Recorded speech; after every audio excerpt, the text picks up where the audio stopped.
tá bom? Então, para todas as aulas, a gente começa com a nossa oração do Vinde Espírito Santo.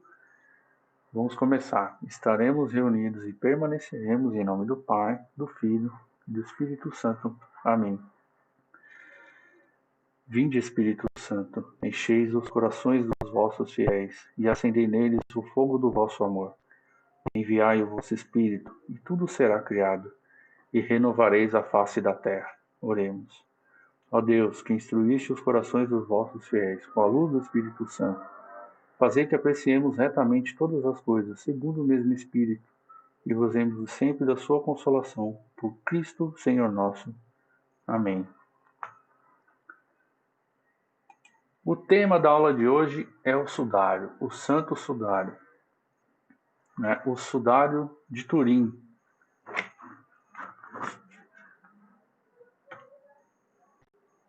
O Santo Sudário, o Sudário de Turim, ele é a mesma coisa, tá? Mas vamos lá, como é que é o rosto de Jesus? Como que é o rosto de Deus?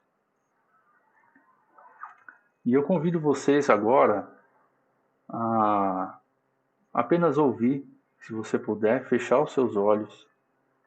Imagina você, como é que é o rosto de Jesus? Como é que são os cabelos de Jesus? Como é que são os olhos, a barba, o nariz? O que vem à sua mente? Cor de cabelo, formato de rosto? O que vem para você quando você fecha os olhos e imagina Jesus? Quando você na sua oração fala com Deus, né? Que imagem que você cria dele? Nenhum rosto foi tão popular quanto o de Deus.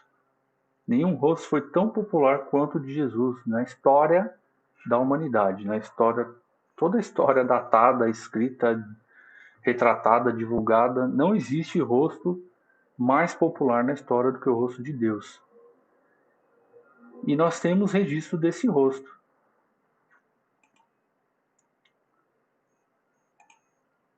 E o que é o Santo Sudário, ou Sudário de Turim?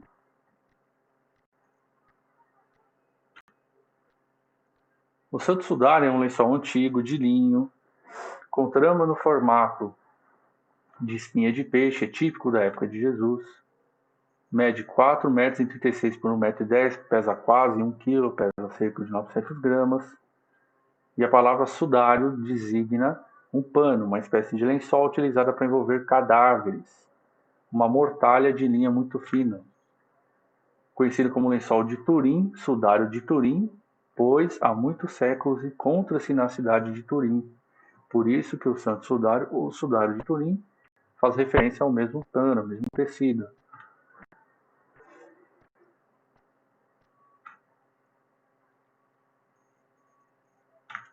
Esse aqui é o Santo Sudário. O Santo Sudário, ele tem... esse aqui é ele extenso, né? Eu não sei se aqui no vídeo você vai conseguir ver bem, mas aqui a gente está vendo da sua esquerda, né, a parte da frente que envolveu a pessoa que estava no sudário e do meio para a direita a parte de trás da pessoa que estava no sudário. A pessoa que foi envolta nesse corpo, nesse tecido, no sudário de Turim, foi envolto o corpo inteiro. Essa aqui é uma imagem do Santo Sudário. Ela não é com esse realce de verdade, né? Aqui só está realçado para você conseguir enxergar como é que é a imagem no Santo Sudário, ok?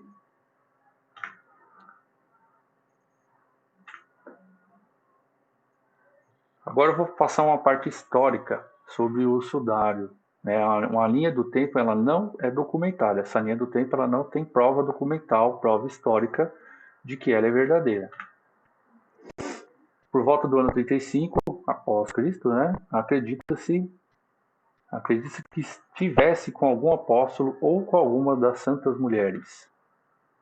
Somente 300 anos depois, a figura de Jesus Cristo passou a ser representada por imagens que lembram o sudário, ou seja, a partir de 300 anos depois do século zero, né, século I, que a história de Jesus vem sendo vinculada com a imagem, a ilustração do que ele seria, do que seria o rosto dele. E isso lembra o Santo Sudário. Né? Então, assim, de onde veio essa inspiração dessas imagens, tá? De novo, isso aqui não é documentado.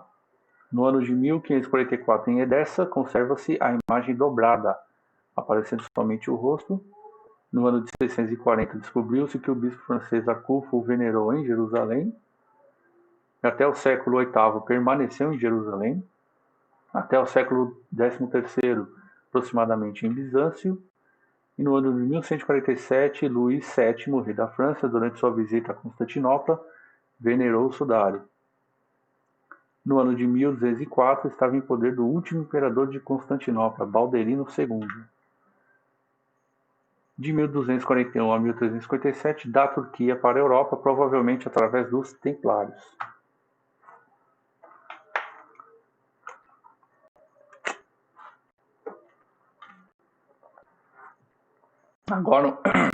Agora uma linha do tempo documentada. Aqui existe prova histórica, prova documental, testemunhas, livros, pinturas, etc. Isso aqui é documentado, isso aqui existe, é real e comprovado, tá bom? No ano de 1357, na França, na igreja de Lirey, com o conde Geoffrey de Charny, estava em poder do Santo Sudário. Ano de 1452, com Marguerite de Charny, o ofereceu à duquesa de Savoia, Anne de Lausanne, que construiu uma capela em Chambéry para abrigar a relíquia. No ano de 1472, um incêndio devastou o edifício. O relicário de prata, a caixa de prata que era guardada ao Santo Sudário, começou a entrar em fundição com o calor. Né? Então imagina a prata com um calor extremo começou a entrar em fundição. Né? E ela derreteu, e o tecido foi queimado por gotas de metal e também molhado pela água que apagou o incêndio. Esse foi o primeiro incêndio que o Santo Sudário sofreu, tá?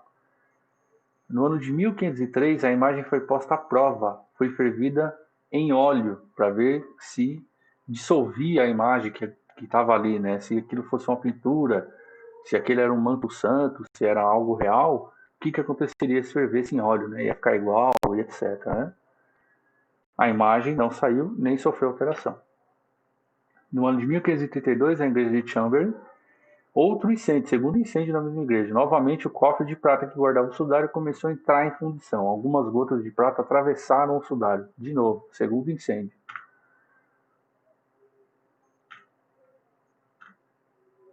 No ano de 1534, foi remendado por monjas clarissas. Né, são os remendos triangulares ao redor do sudário. Em 1578, Manuel Felisberto, duque de Savoia, levou o sudário a Turim, onde ele está até hoje, desde 1578. Por isso que ele também é muito conhecido como o sudário de Turim, manto de Turim.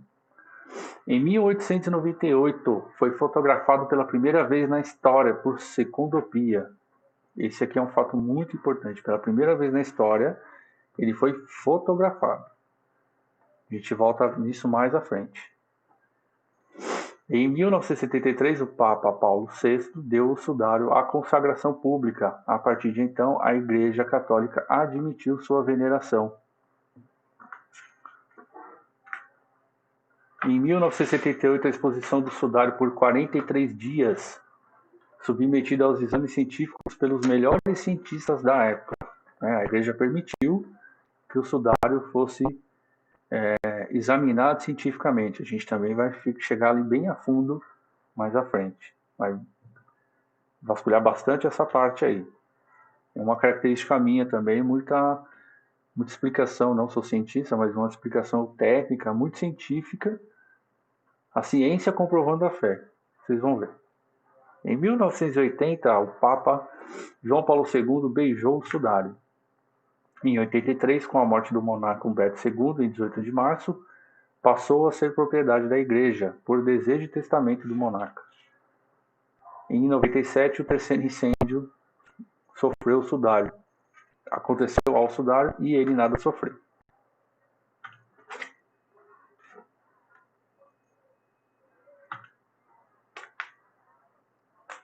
E o início da revelação do mistério, né? Quando que começou a revelação do mistério do sudário? Por que ele ficou assim muito mais divulgado e ainda assim mais misterioso do que nunca?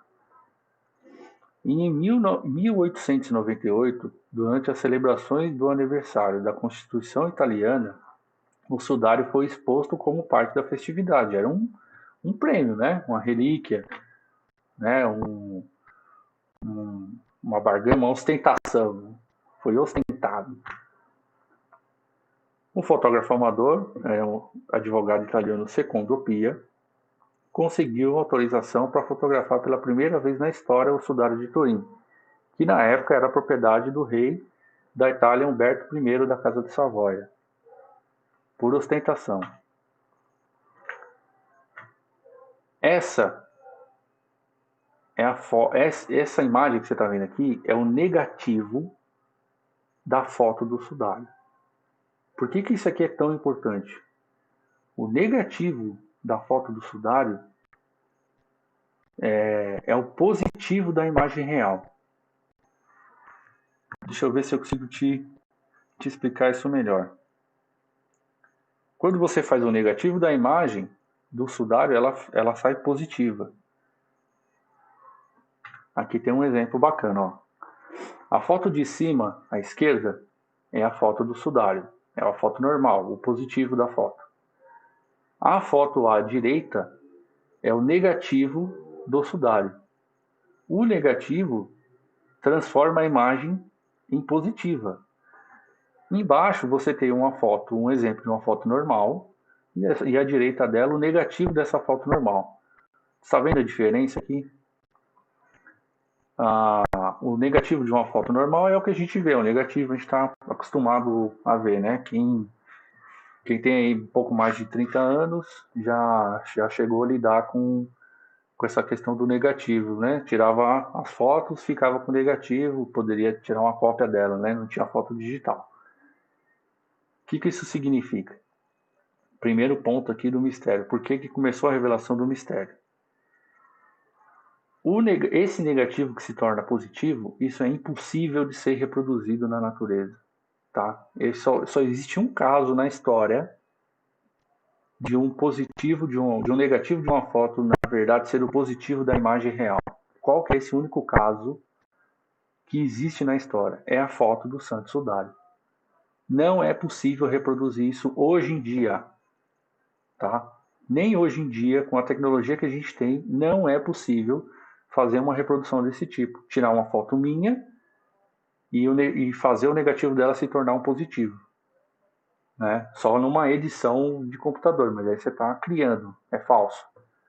Você tirar uma foto de qualquer coisa e o negativo dela se tornar a imagem positiva. Aí só existe um caso no mundo, na história, e foi a foto do Santo Sudário. Por que isso assim é tão importante? Né? Porque assim, é impossível de ser reproduzido. Né? Não existe na natureza, não existe na física, não existe nenhuma lei científica, nenhuma lei que rege o nosso universo, uma maneira de se fazer uma foto simples dessa.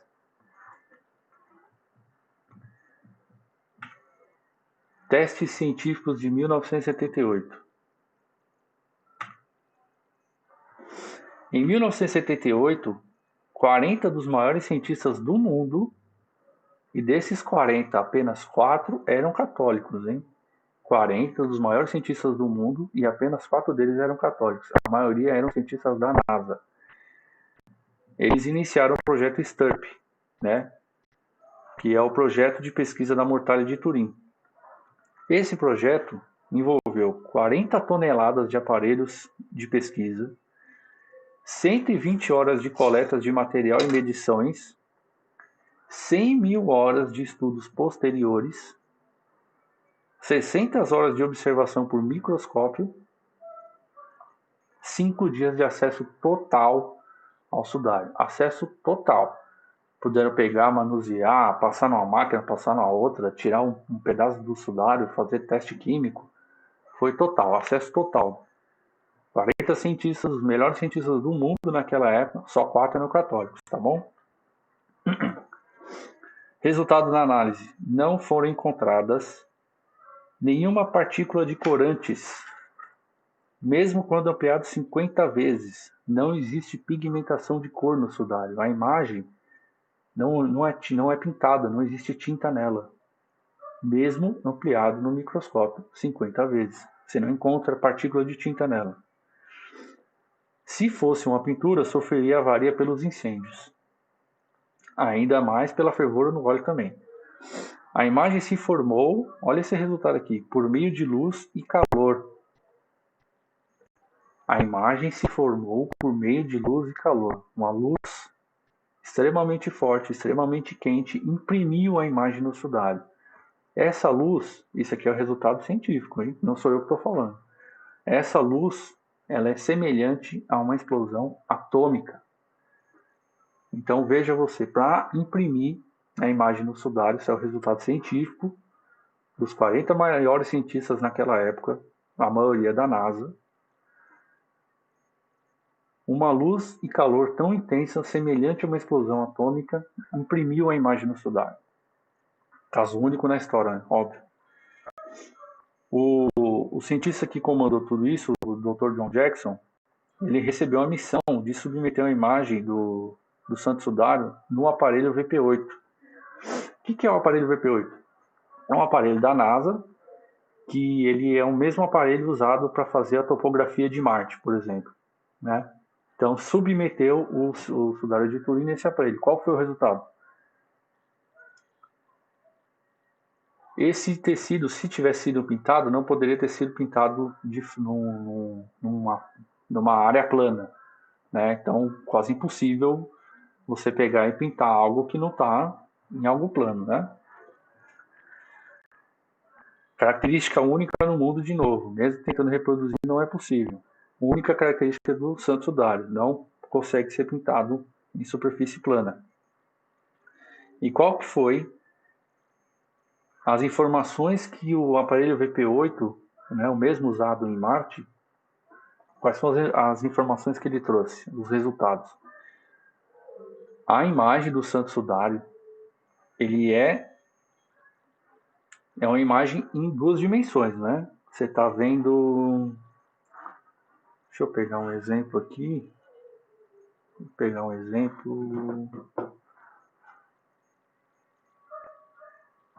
Só um instantinho, rapidinho. Ó, vou pegar aqui uma conta de luz, ó. A conta de luz, né? Ela é uma superfície plana, uma imagem de duas dimensões, né? Ela contém aqui os dados da minha conta de ar, de luz e tal, né? E eu consigo ler ela e tal. O sudário de Turim, ele é um tecido que tem imagem 2D, só que na imagem contém informação 3D, contém informação de 3 dimensões. Também caso único na história, né? Então, e você não consegue ver. Só esse equipamento que mostra isso, né? Contém essa imagem, informações 3D numa imagem de duas dimensões. Sabe aquela capa de caderno 3D? Você mexe a capa assim, você vê duas imagens diferentes, sabe? É mais ou menos isso é mais ou menos esse tipo de informação que tem no sudário. Contém informações 3D. E isso, a gente está falando de um tecido que documentado tem quase 1000 anos, né? E não documentado tem 2020 anos.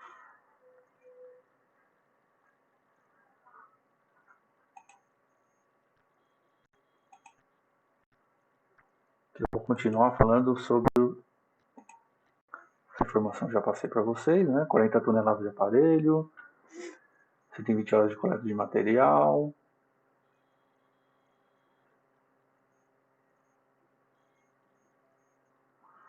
Aqui tem uma ilustração em vídeo que talvez fique um pouquinho mais fácil de entender a imagem do homem que está gravado no Santo Sudário, tá?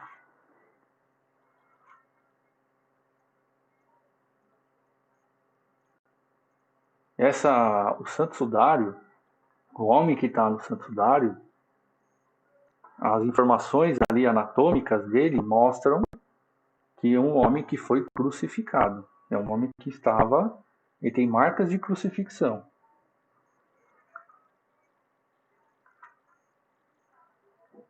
E todos os julgaram réu da morte. Alguns começaram a cuspir nele, a curbir-lhe o rosto, esbofeteá-lo e a dizer: faça uma profecia. E os criados o esbofeteavam. Marcos, capítulo 14, versículos 64 a 65. Os guardas caçoavam de Jesus, espancavam-no, cobriam-lhe o rosto e o interrogavam. Faz uma profecia? Lucas, capítulo 22, versículos 63 a 64. O Dr. David Willis enumerou os ferimentos do homem no sudário.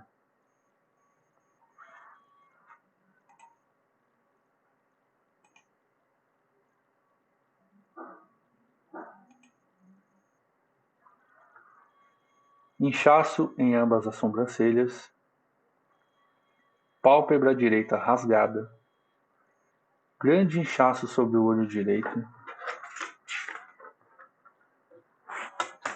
nariz inchado, ferimento triangular na face direita, inchaço na face esquerda, inchaço no lado esquerdo do queixo.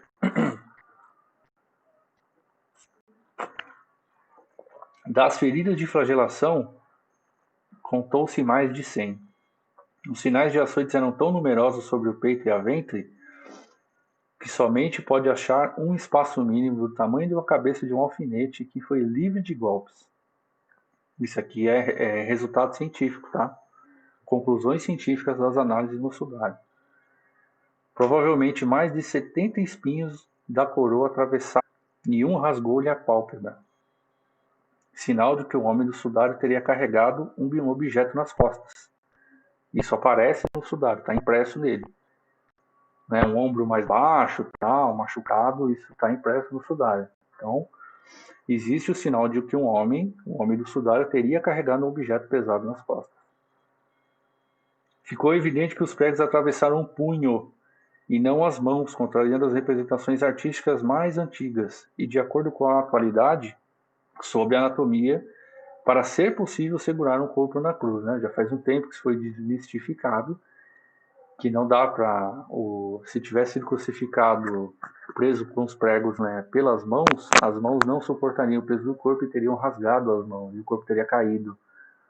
Então, no sudário, o homem do sudário tem marcas de que ele foi crucificado e os pregos foram no punho. E isso um tecido, de novo, tem mais de 2.000 anos e datado quase 1.000 anos.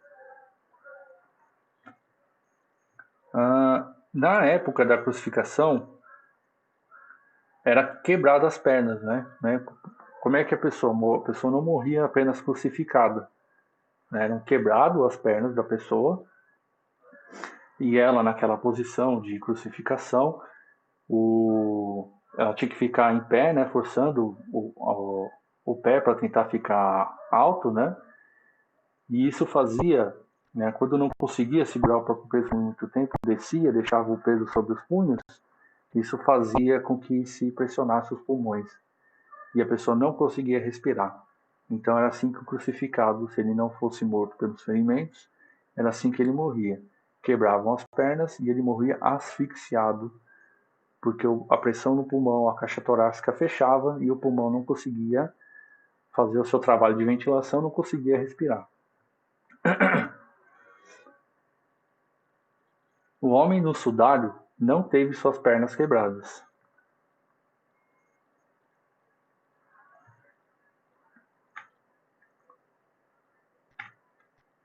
E qual tipo sanguíneo foi encontrado no sudário de Turim?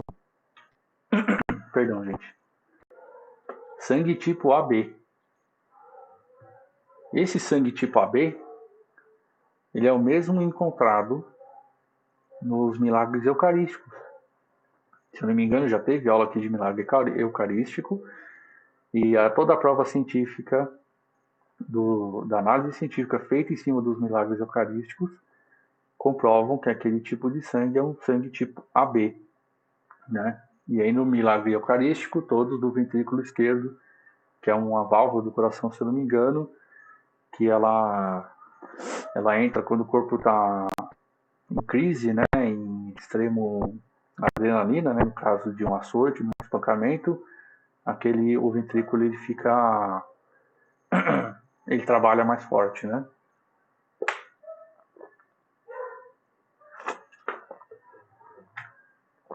O sudário contém o mesmo tipo de sangue AB.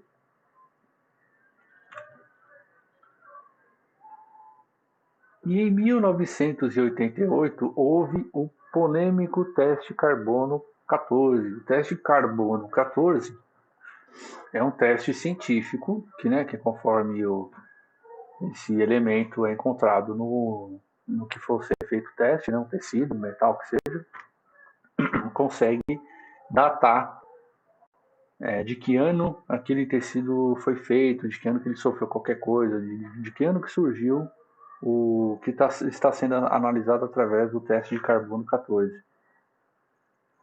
O teste de carbono 14, ele diz que o sudário foi feito entre os anos 1260 e 1390. Se o teste carbono 14 estiver correto, o santo sudário não é santo, né? Não é o sudário que envolve, não é a mortalha, não é o pano, o tecido que envolveu o nosso Senhor Jesus Cristo, segundo o teste carbono 14. Mas esse teste ele sofre variações. Bactérias e fungos são ricos em carbono 14. Constante manuseio da peça por centenas de anos. Os incêndios sofridos podem ter agregado carbono 14 à peça. Fervura em óleo. Remendos e costuras.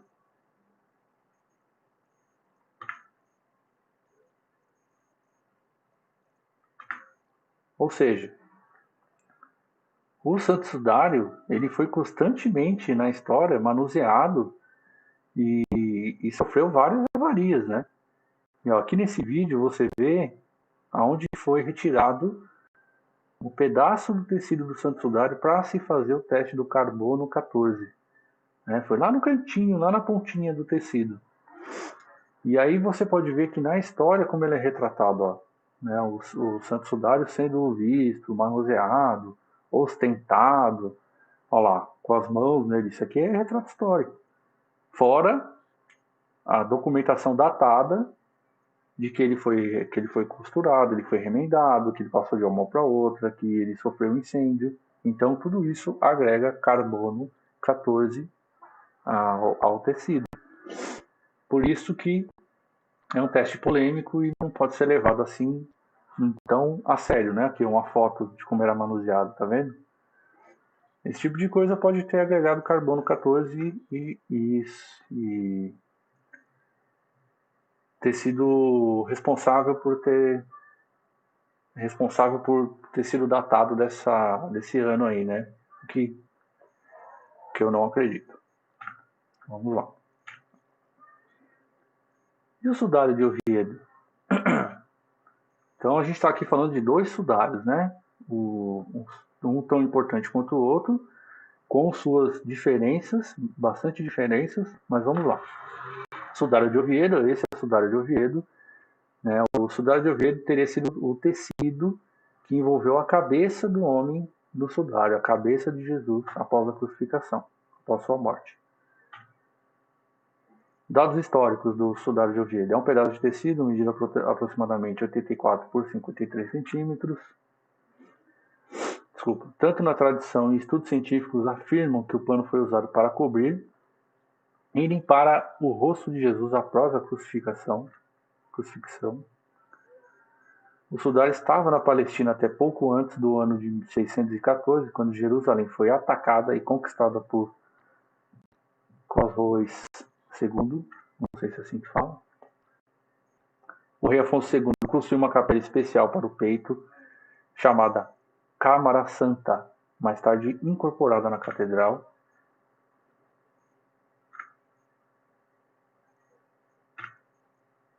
Em 14 de março de 1075, quando o baú foi oficialmente aberto na presença do rei Afonso VI, sua irmã Dona Urruca e Rodrigo Dias de Vivar, mais conhecido como El Cid. No ano de 1103, o baú estava coberto de placas de prata, sobre as quais havia uma inscrição, convidando todos os cristãos a venerar essa relíquia que contém o sangue sagrado. O sudário foi mantido na Catedral de Oviedo desde então até os dias de hoje. Evidências.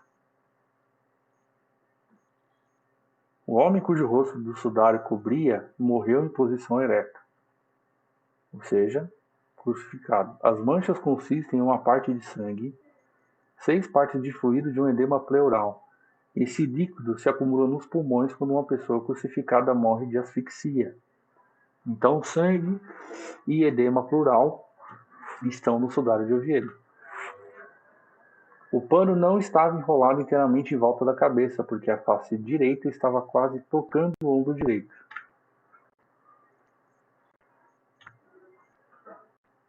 Mais evidências. Isso sugere que o sudário foi colocado no lugar enquanto o corpo ainda estava na cruz. A segunda mancha foi feita cerca de 1 hora depois, quando o corpo foi retirado. A terceira mancha foi feita quando o corpo foi levantado do chão, cerca de 45 minutos depois. Coincidências com o sudário de Turim. Tipo sanguíneo encontrado no sudário de Oviedo. AB. O comprimento do nariz, através do qual o líquido do edema pleural veio para o sudário, foi calculado em 8 centímetros, pouco mais de 3 polegadas, exatamente o mesmo comprimento do nariz na imagem do sudário.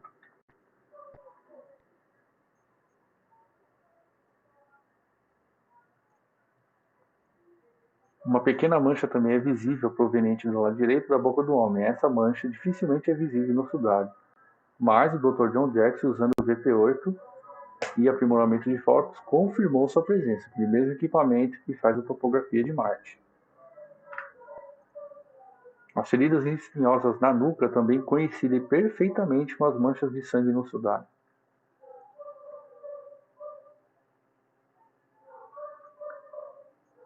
Então, essa é uma ilustração que, se o sudário de Oviedo fosse sobreposto sobre o sudário de Turim, né, e esse rosto aqui criado, segundo a imagem, assim seriam as manchas de sangue que estavam no rosto coberto pelo sudário de Turim e também por cima do sudário de Turim o sudário de Oviedo.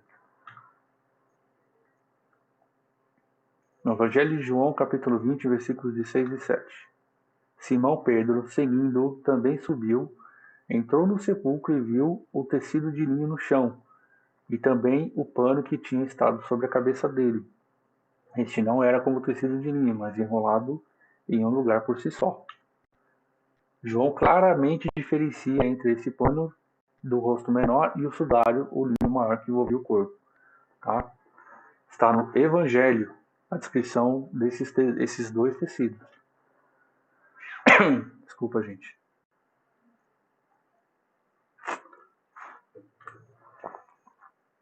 Tá. Perdão. Como foi gravada a imagem no Santo Sudário? Né? Se não foi pintada, foi através de uma intensa luz e calor. A luz, cientificamente, na natureza, no universo inteiro, não é aqui no Brasil, no planeta, no nosso sistema solar, é no universo inteiro. A luz só viaja de duas formas, né? De forma direcional, que é aquela forma reta, e de forma radial, que é emitindo luz para todas as direções, né? Forma direta, igual um laser. Um laser aponta igual um laser point, né? Você aponta um laser com uma apresentação, por exemplo, ele tem um ponto de início e vai até um ponto final. E a luz radial emite luz em todas as direções. Um exemplo, uma lâmpada. Uma lâmpada não emite luz só para baixo. Você tem uma lâmpada aqui, essa está me iluminando agora, ela emite luz de forma radial. A luz viaja em todas as direções, ok? Conforme o resultado científico, o corpo emitiu luz e calor. E isso foi da mesma intensidade de uma explosão atômica. Isso que gerou a imagem no sudário, certo? Se a luz, essa luz emitida por essa explosão atômica tivesse sido de forma radial, igual você está vendo no vídeo aqui agora, e essa aqui, se o corpo tivesse sido emitido luz e calor de forma direcional, como você está vendo aqui no vídeo agora, você vai ver como é que seria o resultado. De forma radial, o tecido sobre o corpo, essa seria a imagem. De forma direcional, o tecido sobre o corpo, essa teria sido a imagem, o resultado. O que isso significa? Gente, a luz só viaja de duas formas na natureza. Isso é regra, é lei de física. Forma direcional e forma radial. O corpo emitiu luz e calor da intensidade de uma explosão atômica e isso gravou a imagem no sangue sudário. Se fosse conforme as duas únicas regras que existem na nossa natureza, a lei, o universo que a gente está imposto nele, a gente que segue essas regras, a gente não consegue quebrar a regra da natureza, não teria gravado a imagem no sudário. Ou seja, beleza, acredito, foi uma explosão atômica que o corpo emitiu. Segundo o que a gente conhece, segundo o que Einstein diz, não poderia ter sido gravada a imagem no sudário. E a imagem está lá. Então, como é que foi gravada a imagem no sudário?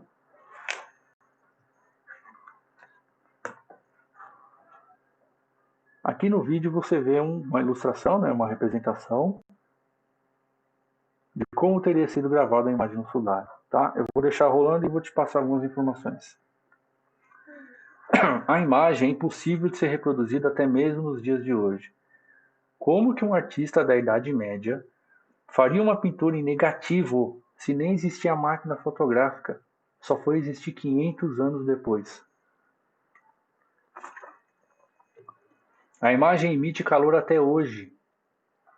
Isso é resultado científico, não sou eu que estou falando. A imagem emite calor. E esse calor é radioativo. E essa radiação não é conhecida. Todo tipo de radiação que o universo emite, raio-x, enfim, raio gama, tudo que o universo emite, que a ciência aprendeu, identificou, criou teorias e tal, ó, esse aqui é o raio gama, esse aqui é o raio-x, esse aqui é a radiação nuclear, etc. Tudo que é conhecido pelo homem, essa radiação que essa imagem emite não é conhecida, não existe na natureza. Foi feito por uma explosão atômica, uma luz mais forte do que a própria emitida pelo nosso Sol. Durou cerca de 2 milionésimos de segundo. O corpo sumiu, desapareceu, desintegrou perfeitamente, não foi retirado do sudário, senão haveria marcas de sangue, etc. Quem afirma isso são os 40 cientistas. No momento da impressão da imagem, o corpo se encontrava radiante. Não estava sob a ação da gravidade. Impossível de ser reproduzido. Pólens provenientes da região de Israel do século I, identificado através de microscópio. Quem poderia imaginar isso para uma fraude? Esse mesmo tipo de pólen foi encontrado no sudário de Oviedo, típico da época e típico de Israel.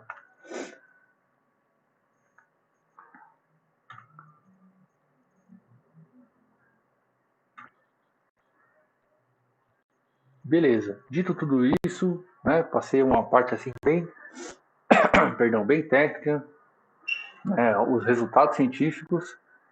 Como é que é então a face de Jesus, né?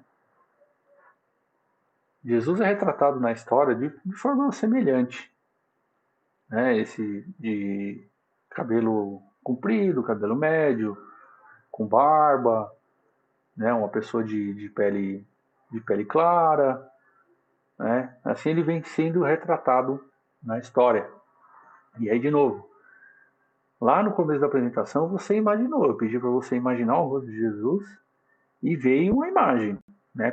Muito provavelmente é a que a gente conhece hoje, né? A gente tem esse homem bonito, com cabelo legal, barbudo, né? A gente reconhece. Qualquer lugar no mundo que se apresentar uma imagem semelhante vai se associar com Jesus.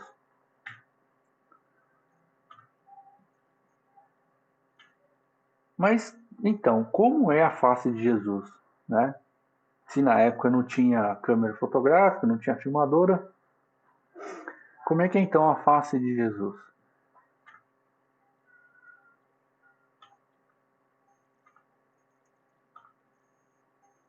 Agora eu vou trazer aqui para vocês o Ray Downey. Quem é Ray Downey? Ray Downey ele é um especialista em animação gráfica, efeitos visuais, efeitos especiais de Hollywood, muito, muito reconhecido. E junto com o Dr. John Jackson, que foi o principal cientista responsável por aquela análise feita, né, pelo projeto STURP, né, que ele era da NASA, ele é o principal cientista, ele que conduziu o projeto. Com o auxílio do Dr. John Jackson, ele fez uma animação, ele criou uma imagem de Jesus, como que seria o rosto de Jesus, conforme as informações técnicas e equipamentos que foram utilizados lá na pesquisa científica e as técnicas mais avançadas de efeitos visuais, né, conhecidas hoje em dia. Então, por exemplo, aquela análise topográfica, né, que contém informação 3D, no tecido que contém informação 3D, ele usou isso para fazer o rosto de Jesus conforme seria, tá bom? O que eu vou trazer aqui para vocês é um vídeo que traz essa animação. Não significa que isso seja real. Para mim, é o mais próximo que eu acredito ser do rosto de Jesus de verdade, conforme coisas técnicas, questões técnicas, equipamentos, ciência, né, física, tá? Tudo que tem de informação do Santo Sudário na questão científica foi usada para produzir essa imagem. Então, para mim, sim, é muito próximo, é muito real. Vamos lá.